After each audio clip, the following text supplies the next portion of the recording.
Kaya pala tinatawag na papaya tree. Lumalaki talaga itong papaya, oh. Yan yung laki ng puno, daming-dami yung sanga, oh.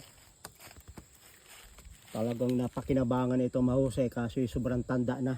Kaya kanila nang pinutol. Ito yung mga pinagputulan, no. Ibig sabihin ito ay napakataas na puno ng papaya.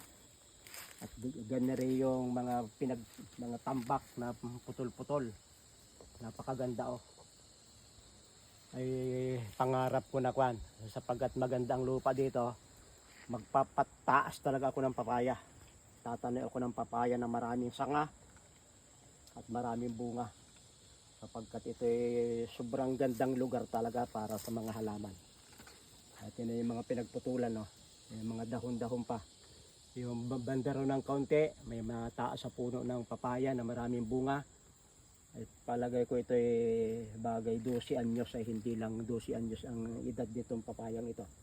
Ibig sabihin ay sobrang dami na nang naging pakinabang. Salamat sa pagsubaybay sa Natural Wellness, si Pastor Vito.